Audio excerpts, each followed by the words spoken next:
Okay, तो आज हम लोग कवर कर रहे हैं Mahatma Gandhi and the national movement. हम लोग इसके पीओक्यूज देख रहे हैं और ये प्रयास करेंगे समझने का कि किस प्रकार के क्वेश्चंस पूछे जा सकते हैं, और जो क्वेश्चंस पूछे गए हैं उसको हम लोग डिटेल में सोल्यूशन देखेंगे। तो पहला क्वेश्चन है, mention any one provision of the Gandhi Irwin pact signed in 1931। तो उसके आंसर को देखने से पहले समझ लेते हैं थोड़ा सा इसके बैकग्राउंड को। तो 1930 में सीडीएम लॉन्च हुआ। CDM means civil disobedience movement. तो इसमें कांग्रेस वालों ने बायकॉट कर दिया था फर्स्ट राउंड टेबल कॉन्फ्रेंस को। तो ऐसे में जो फर्स्ट राउंड टेबल कॉन्फ्रेंस था लंदन में जो कि हुआ था, वो उतना ज़्यादा प्रभावशाली नहीं था। तो ऐसे में जो उस समय की इंडिया के वाइसरॉय थे लॉर्ड इरविन, उन्होंने महात्मा गांधी के साथ एक पैक्ट साइन किया, एक समझौता साइन किया कि 1931 में होने वाले सेकेंड राउंड टेबल कॉन्फ्रेंस में आप, दैट मीन्स कि इंडियन नेशनल कांग्रेस, हिस्सा ले। तो ऐसे में दोनों लोग अपना एक पैक्ट साइन करते हैं। तो उसी एक पैक्ट का जो है एक कोई भी एक प्रोविज़न पूछ रहा है, तो कई सारे कोई भी एक प्रोविज़न पूछ रहा है। तो पहले तो ये बेसिक इन्फॉर्मेशन समझ लीजिए कि गांधी इरविन पैक्ट जो था, महात्मा गांधी और इरविन के बीच का जो पैक्ट था, वो साइन हुआ था 5 मार्च 1931 में। हाँ, ये वही साल था सेकेंड राउंड टेबल कॉन्फ्रेंस वाला। और एक जो प्रोविज़न था वो था कि दोनों लोग एक चीज़ पे सहमत हुए थे कि जो ब्रिटिश है वो सभी पॉलिटिकल प्रिजनर को, यानी ऐसे लोगों को जो जेल में डाल रखी है जो पॉलिटिक्स से रिलेटेड हैं, जो राजनीतिक कैदी हैं, उनको छोड़ देगी, उनको रिलीज कर देगी। लेकिन उनको नहीं छोड़ेगी जो लोग वायलेंस में इन्वॉल्व थे, यानी कि ऐसे लोग या फिर जो लोग किसी ब्रिटिश को मारने के जुर्म में अंदर गए हैं, उनको छोड़कर बाकी सभी पॉलिटिकल प्रिजनर को छोड़ देगी। ये एक जो है गांधी इरविन पैक्ट का प्रोविज़न था। सेकंड क्वेश्चन है, what do you understand by the term non cooperation. देखो, अगर हिंदी में हम लोग नॉन कोऑपरेशन का मतलब समझें तो नॉन कोऑपरेशन का मतलब होता है कि कोऑपरेट ना करना, कोऑपरेट ना करना। तो ये आया कब था? 1920 में आया था।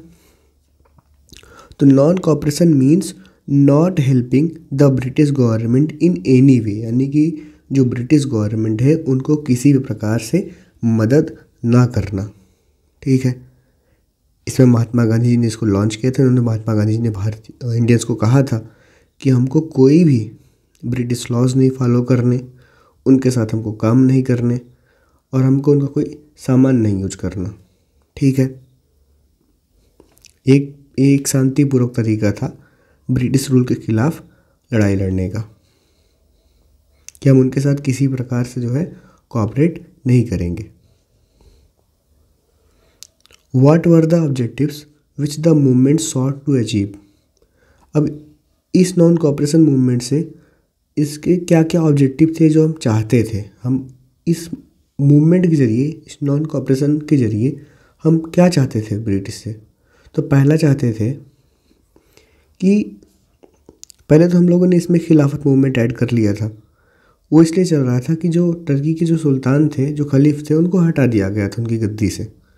तो ऐसे में जो मुस्लिम्स थे वो नाराज़ हो गए थे। तो उनका जो पहला डिमांड था वो यही था कि जो तुर्की के सुल्तान हैं उनको दोबारा उनकी थ्रोन, उनकी पोजीशन वापस मिल जाए। हमारा पहला ऑब्जेक्टिव ये था। दूसरा ये था कि जो जलियांवाला बाग मास्केयर हुआ है 1919 में, उसके लिए जो ब्रिटिश हैं वो सॉरी फील करें, उसके लिए वो सॉरी बोले, उसको, उस गलती को एक्सेप्ट करें कि हाँ उन लोगों ने गलती की है, हज़ारों लोगों को, बेगुनाह लोगों को मारा गया है। तीसरा ये था कि हमको सेल्फ रूल मिल जाए, हमको क्या मिल जाए? सेल्फ रूल मिल जाए, हमको स्वराज मिल जाए। ठीक है। Explain the impact of the non cooperation movement in India's struggle for freedom. अब इसका इम्पैक्ट क्या था? नॉन कोऑपरेशन मूवमेंट का इम्पैक्ट पूछा है, इसका प्रभाव क्या था। तो इसके जो प्रभाव था कई सारे थे, और इनमें से जैसे आप समझ लीजिए, जैसे पहला था people from all group joined. अब चाहे वो किसान हों, चाहे वर्कर्स हों, चाहे स्टूडेंट्स हों, चाहे लॉयर्स हों, महिलाएं हों, बिजनेसमैन हों, सभी लोगों ने जो है नॉन कोऑपरेशन मूवमेंट में अपने अपने हिसाब से जो जितना कर सकता था उसमें भाग लिया। दूसरा इसका क्या इम्पैक्ट था, क्या प्रभाव था। इससे कहीं ना कहीं जो ब्रिटिश गवर्नमेंट थी अपनी रिस्पेक्ट, अपनी पावर कहीं ना कहीं खो बैठी थी, लूज कर बैठी थी, क्योंकि अब जो इंडियंस थे इनको अवे नहीं कर रहे थे, इनकी कोई भी बात मान नहीं रहे थे। तीसरा, people became fearless and patriotic. अब इसके पहले जो लोग डरा करते थे कि मेरी जान ले लिया जाएगा, मुझे जेल में डाल देंगे, मुझे मारा जाएगा, लोग फियरलेस हो गए थे। उनके अंदर ताकत आ गई थी कि नहीं, हम आपकी बात नहीं मानेंगे, आप कुछ भी कर लीजिए, जेल में डालना है जेल में डाल दीजिए। और कहीं ना कहीं लोगों के अंदर जो है एक पेट्रियाटिक, एक देश भक्ति की भावना जाग उठी थी। फोर्थ था, गांधी जी भी इसमें जो है अपना खादी मूवमेंट प्रमोट करते हैं कि जो है हम लोग अपना खुद का बनाया हुआ कपड़ा पहनेंगे, हम लोग ब्रिटिश के सामान को बॉयकॉट करेंगे, हम लोग खादी जो है कपड़ा पहनेंगे, और उसके अलावा जो है हम लोग अनटचेबिलिटी को भी रिमूव करेंगे, यानी कि हम सभी भारतीयों के साथ ऐसा व्यवहार करेंगे जैसे हम सभी लोग एक हैं, बराबर हैं। उसके अलावा जो हिंदू और मुस्लिम यूनिटी थी वो तो थी ही बाय द आइडिंग ऑफ खिलाफत मूवमेंट। ठीक है, यहाँ पर जो क्वेश्चन था इसमें गांधी जी ने लोगों को एक और कहा था बायकॉट और स्वदेशी मूवमेंट को भी ऐड करने के लिए। ठीक है, वो ज़्यादा अच्छा पड़ेगा यहाँ पे, उसको अगर हम लोग लिखेंगे। और यहाँ पर जो not to follow British laws है, ये ज़्यादा अच्छा पड़ेगा जो है सीडीएम के लिए। जब हम लोग 1930 में सीडीएम जब पढ़ेंगे तो हम लोग देखेंगे। अब 15 का है, 2015 का क्वेश्चन है, who is regarded as a political guru of Mahatma Gandhi, give a reason. तो इसका आंसर है गोपाल कृष्ण गोखले जी। अब पूछ रहा है ऐसा क्यों इनको इनका पॉलिटिकल गुरु माना जाता है महात्मा गांधी जी का, तो उसके पीछे कारण है कि गोपाल कृष्ण गोखले जी साउथ अफ्रीका गए थे। क्यों? वहाँ गांधी जी की हेल्प करने गए थे, इसलिए to fight his against racial discrimination. वहाँ महात्मा गांधी जी को झेलना पड़ा था, इवन बहुत सारे भारतीयों को वहाँ पर रेशियल डिस्क्रिमिनेशन यानी कि थोड़ा सा रंग भेद टाइप का कुछ झेलना पड़ता था, तो इसके लिए महात्मा गांधी जी ने आवाज़ उठाई थी। तो उसमें सपोर्ट करने के लिए गोपाल कृष्ण गोखले जी साउथ अफ्रीका गए थे, इसलिए गोपाल कृष्ण गोखले जी को महात्मा गांधी जी का पॉलिटिकल गुरु माना जाता है। आप लोगों से मेरा क्वेश्चन है कि सुभाष चंद्र बोस जी के पॉलिटिकल गुरु को किसे माना जाता है?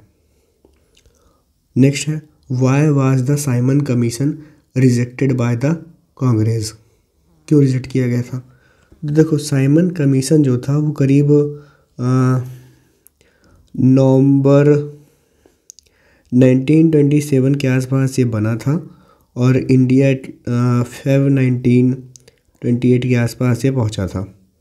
तब इंडिया पहुंचा तो काफ़ी ज़्यादा इसका विरोध हो रहा था, और विरोध होने के पीछे जो इसका कारण था वो ये था कि इसमें टोटल 7 मेंबर थे, इसमें टोटल 7 मेंबर्स थे, और 7 के 7 मेंबर्स में से कोई भी एक भी आदमी इंडियन नहीं था।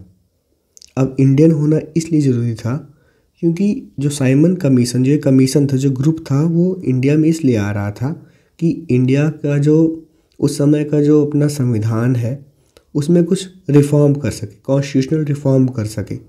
अब ऐसे में तुम भारत का संविधान रिफॉर्म करने आ रहे हो और उसमें तुम्हारे ग्रुप में कोई भारतीय ही नहीं है, तो चांसेस ये हैं कि तुम उसमें कुछ ऐसी चीज़ें ऐड करो जो भारतीयों के लिए सही हो ही ना। आप इसको इस तरह समझ सकते हैं कि आप अपना घर बनवाना चाहते हैं, अब आप उसके लिए आप 2 इंजीनियर्स हायर करते हैं, उनकी टीम है। अब वो लोग जो है नक्शा बना रहे हैं और आपको इंक्लूड ही नहीं कर रहे हैं, वो आपसे कुछ राय मशवरा ही नहीं ले रहे हैं, तो आप जाहिर सी बात है उस चीज़ के लिए आप रिजेक्ट करोगे उनके नक्शे को। तो वैसे ही जो साइमन कमीशन था वो भी रिजेक्ट कर दिया गया था कांग्रेस के जरिए, क्योंकि उसमें कोई भी इंडियन मेंबर नहीं था, सभी के सभी ब्रिटिश मेंबर थे। ठीक है, टोटल 7 मेंबर थे। अब सीडीएम, सिविल डिसोबीडियंस मूवमेंट 1930 से जो है क्वेश्चन है, 1930 में आया था ये। तो name the famous march undertaken by Gandhi ji where did he begin this march. तो पहले यही समझते हैं कि ये फेमस मार्च कौन सा था। यहाँ मार्च महीना नहीं, यहाँ मार्च जो है एक आंदोलन चलने को यहाँ बोलते हैं मार्च। तो कौन सा फेमस मार्च था, आंदोलन था, या फिर जो एक चले थे कुछ दूर तक, वो क्या था? तो वो था बेटा डांडी मार्च। ठीक है। Where did he begin this march, तो कहाँ शुरू की थी उन्होंने अपना जो इस मार्च को? तो स्टार्टिंग पॉइंट था इनका खुद का अपना आश्रम, साबरमती आश्रम। इन्होंने शुरू किया था 12 मार्च 1930। इवन डेट नहीं पूछ रहा है, बट यू कैन राइट कि साबरमती आश्रम से इन्होंने शुरू किया था। और कहाँ तक गए थे? दांडी तक गए थे। अब इसके कोई भी 2 फीचर्स बताइए। तो इसका जो पहला फीचर था इस दांडी मार्च का, तो इसमें था ग्रोइंग पार्टिसिपेशन। जब गांधी जी ने शुरू किया था इस मार्च को, तो टोटल इनके पास 78 फॉलोअर्स थे जो इनके साथ चल रहे थे। बट जैसे जैसे मार्च आगे बढ़ा, तो दांडी पहुंचने से पहले इनके साथ हज़ारों लोग जुड़ चुके थे। Breaking the salt law. और उसके अलावा जब वहाँ 6 अप्रैल 1930 को ये वहाँ पर पहुँचे दांडी, तो वहाँ पर इन्होंने पहले अपना सुबह की प्रार्थना की। फिर उसके बाद इन्होंने वहाँ से थोड़ा सा, आप जानते हैं समुद्र किनारे नमक बनाया जाता है, तो वहाँ से इन्होंने नमक उठाया। और फिर उसके बाद ये एक प्रकार से ये क्या शो किया कि हमने आपके नमक कानून को तोड़ दिया है, कि जो आप नमक पे जो आप टैक्स लेते हो, हमने उस चीज़ को देखो खुद से बना लिया, हम आपको टैक्स नहीं देंगे। ठीक है। Explain the Gandhi impact as a consequences of the movement. तो गांधी इम्पैक्ट के बारे में अगेन पूछ रहा है। 5 मार्च 1931 को आया था। ठीक है। किसके किसके बीच में साइन हुआ था? महात्मा गांधी एंड लॉर्ड इरविन, उस समय के वाइसरॉय थे इंडिया के ये। अब इसमें क्या क्या था पैक्ट था, हम लोग इसको पहले देख चुके हैं। रिलीज ऑल पॉलिटिकल प्रिजनर्स, लेकिन उनको छोड़कर जो गिल्टी हैं किसके? वायलेंस के। और दूसरा है रिटर्न कन्फिस्केटेड, डैट मीन्स कि ऐसे कांग्रेस वर्कर्स जिनकी प्रॉपर्टीज़ जो है एज अ सज़ा के रूप में जब्त कर ली गई है, उनको वापस कर दी जाएगी। और तीसरा ये था कि जो कांग्रेस वाले हैं या जो कॉमन पीपल हैं, वो जो लिक्विड, जो शराब की दुकानें हैं और जो विदेशी सामान के, जो विदेशी कपड़ों की जो दुकानें हैं, उनके सामने ये लोग अपना आंदोलन कर सकते हैं। लेकिन कैसे? पीसफुल, यानी कि शांति से बैठकर आप उनके सामने उसका विरोध कर सकते हो कि नहीं, सामान आप मत बेचिए। और चौथा था कि permit people living near the sea coast to make salt, यानी कि जो लोग समुद्र किनारे रह रहे हैं वो लोग अपना नमक खुद बना सकते हैं। और इसके जो है ऐब में, इसके जो है रिटर्न में महात्मा गांधी जी मान गए थे कि हम अब सस्पेंड कर देंगे क्या? Civil disobedience movement. आप इस बात को समझिएगा, यहाँ पर सस्पेंड करने की बात हो रही है सिविल डिसोबीडियंस मूवमेंट को, ना कि ख़त्म करने का पूरी तरीके से। और फिर महात्मा गांधी जी ज्वाइन करते हैं क्या? Second round table conference. मेरा क्वेश्चन है कि वो कौन सा व्यक्ति है जिन्होंने तीनों round table conference, first second third, तीनों को ज्वाइन किया था? कमेंट में आप लोग बताइएगा। What was the significance of the second round table conference?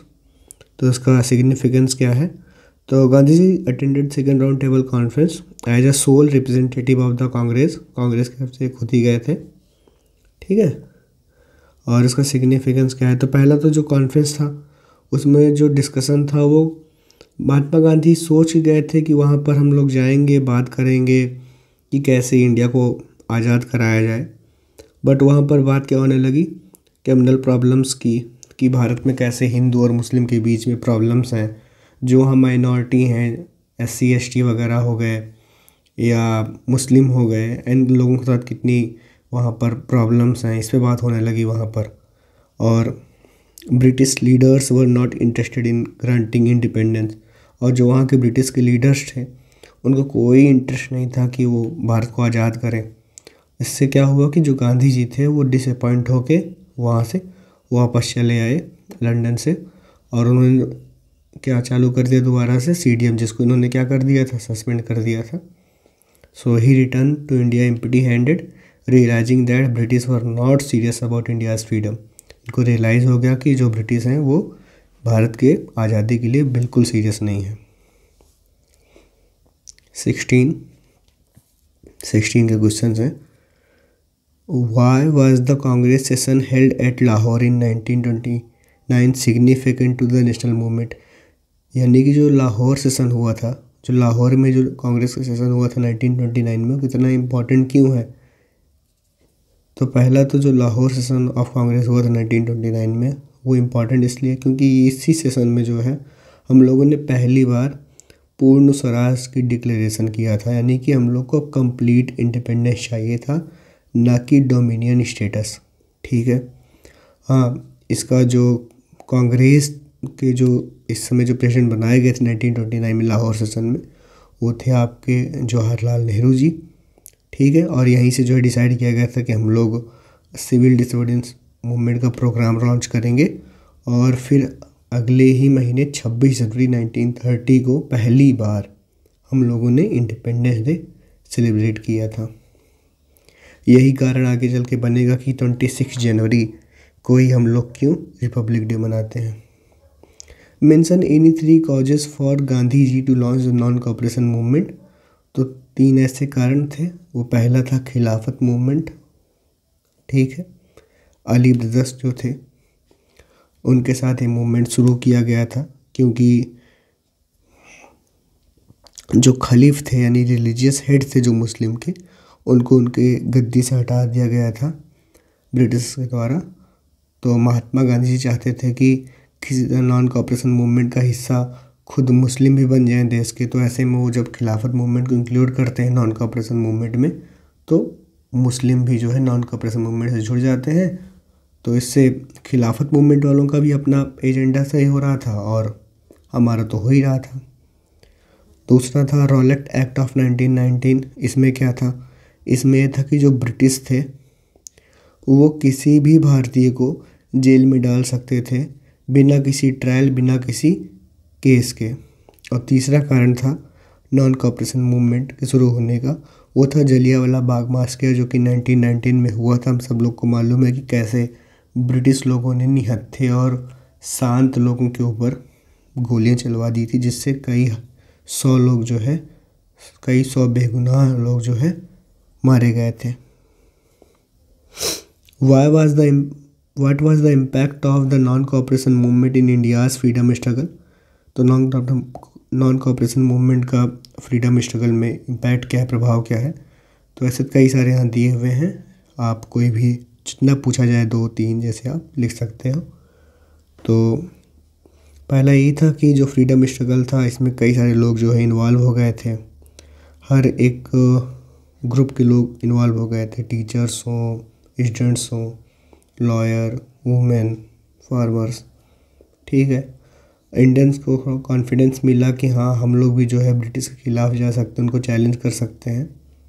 उसके अलावा जो है कांग्रेस ट्रांसफॉर्म हो गई थी एज अ रेवोल्यूशनरी ऑर्गेनाइजेशन, यानी कि आंदोलनकारी ऑर्गेनाइजेशन के रूप में पूरी बदल चुकी थी ये।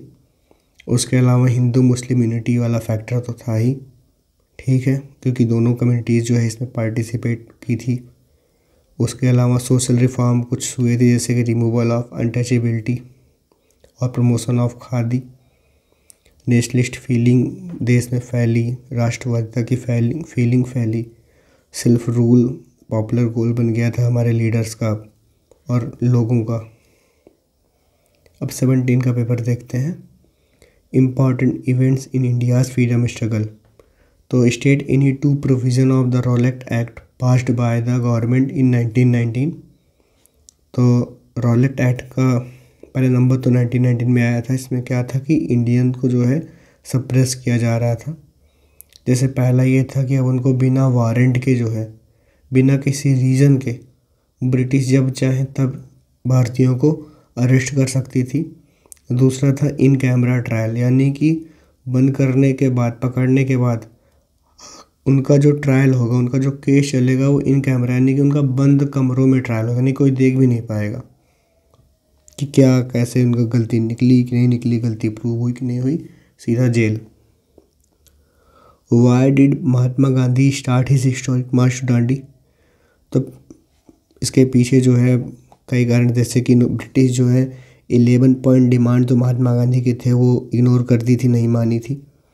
उसके अलावा जो है जो साल टैक्स था, साल टैक्स का अपोज इन्होंने शुरू किया था। साल टैक्स, क्योंकि जो साल्ट जो होता है वो हर एक इंसान के खाने में होता है, जो साल्ट होता है। तो ऐसे में अगर कोई भी चीज़ साल्ट टैक्स से शुरू होगी तो सभी लोग उस चीज़ से जुड़ेंगे, उसके बारे में बात करेंगे और महात्मा गांधी से जुड़ पाएंगे। ठीक है। He choose to oppose the salt tax because it affected all section of the society specially the poor. और फिर by breaking the salt law he launch the civil disobedience movement encouraging Indians to openly disobey British laws. कि आप लोग जो है openly एकदम खुले आम अब ब्रिटिश लॉज को क्या करिए, डिसोबे करिए, मत मानिए। अब 3 प्रोविज़न दोबारा पूछ रहा है गांधी इरविन पैक्ट के। तो पहला था वही पॉलिटिकल प्रिजनर वाला, ठीक है। दूसरा था कि जो भी प्रॉपर्टी ली गई उसको वापस कर दिया जाएगा। Peaceful picketing of liquid and foreign cloth shops है, ठीक है। सी शोर के आसपास के लोग नांग बना सकते हैं। और महात्मा गांधी जी मान गए थे कि हम CDM को क्या कर रहे हैं, सस्पेंड कर रहे हैं, और सेकेंड राउंड टेबल कॉन्फ्रेंस को क्या करेंगे, ज्वाइन करेंगे। 18 का पेपर है। State any 2 causes that led to the civil disobedience movement in 1930। तो पहला कारण था जो साइमन कमीशन था। साइमन कमीशन आया, उसमें कोई भारतीय था नहीं, तो लोग नाराज़ हो गए। इवन लोगों ने नारे भी लगाए, साइमन गो बैक। दूसरा था डिक्लेरेशन ऑफ पूर्ण Swaraj 1929 at the Lahore session of Congress 1929 under Nehru's leadership complete independence, यानी पूर्ण स्वराज जो है अल्टीमेट गोल बना दिया गया। और फिर 26 जनवरी 1930 को हम लोगों ने क्या बनाया, इंडिपेंडेंस डे। बाकी आप और भी कारण लिख सकते हैं, जैसे कि Nehru report, viceroy declaration, Gandhi 11 demand जो कि नहीं माना गया, और 60 सत्याग्रह यानी कि डांडी मार्च। 19 का पेपर देखिए, इमेज बेस्ड क्वेश्चन है। Identify the memorial build for those who were killed in this incident. तो ये मेमोरियल है जलियांवाला बाग मेमोरियल, ठीक है। क्यों बनाया गया है ये उन लोगों की याद में बनाया गया है जिन लोगों ने अपना जीवन खो दिया था। किस इंसिडेंट में, जलियांवाला बाग मैसेकर में। Where did this incident take place. तो ये हुआ था जलियांवाला बाग में, अमृतसर, पंजाब में, ठीक है। 1919 में ये हुआ था, 1919। Name the movement launch by Gandhi ji in 1920 as a consequence. तो इसके ऐप महात्मा गांधी ने लॉन्च किया था नॉन कॉपरेशन मूवमेंट 1920 में, जो कि 1920 से लेके 1922 तक चला था, ठीक है। तो पूछ रहा है कि reason for the suspension of the non cooperation movement 1922। तो इसके पीछे जो कारण है ये वो है चौरी चौरा इंसिडेंट जो 1922 में हुआ था गोरखपुर उत्तर प्रदेश में। इसमें हुआ क्या था कि 5 फरवरी 1922, आप चाहे एकदम स्पेसिफिक डेट ना लिखें, लेकिन 1922 में क्या हुआ था कि करीब 3000 जो पीजेंट्स थे वो प्रोटेस्ट कर रहे थे पुलिस के ख़िलाफ़, जिसमें पुलिस ने फायरिंग की। अब ऐसे में जो है जो गांव वाले थे, जो किसान थे, वो नाराज़ हो गए और पूरे के पूरे पुलिस स्टेशन को set the police station on fire, उसको जो है आग लगा दिया, जिसमें टोटल 22 पुलिसकर्मी जो है मारे गए। तो देखो 1922 में हुआ है, तो आखिरी का जो 22 है वही 22 पुलिस मैन, आप ऐसे याद कर सकते हैं। गांधी जी जो कि काफ़ी ज़्यादा बिलीव करते थे नॉन वायलेंस, अहिंसा में, उनको काफ़ी शौक लगा इस चीज़ से कि वो ही हमेशा अहिंसा का जाप करते हैं, और उनके खुद के ही नॉन कॉपरेशन मूवमेंट में लोगों ने 22 लोगों को मार डाला। तो इससे जो है क्या हुआ कि उन्होंने तुरंत जो है विड्रॉ कर लिया नॉन कॉपरेशन मूवमेंट को 12 फरवरी 1922 को। उनका मानना था कि जो आज़ादी अहिंसा से मिली वो आज़ादी नहीं होती है। ओके, तो हम लोग अभी सिर्फ 19 तक देख रहे हैं। ये आपका 5 साल का पेपर कंप्लीट हो गया है। अब हम लोग 5 साल का नेक्स्ट अगले वीडियो में देखेंगे। अब क्योंकि महात्मा गांधी चैप्टर से हर साल क्वेश्चन पूछता है, तो काफ़ी ज़्यादा लंबी वीडियो हो जाएगी, फिर आपके लिए भी बोरिंग हो जाएगा। तो ऐसे में जो है यहीं तक, ठीक है। फिर हम लोग नेक्स्ट में देखते हैं। ओके।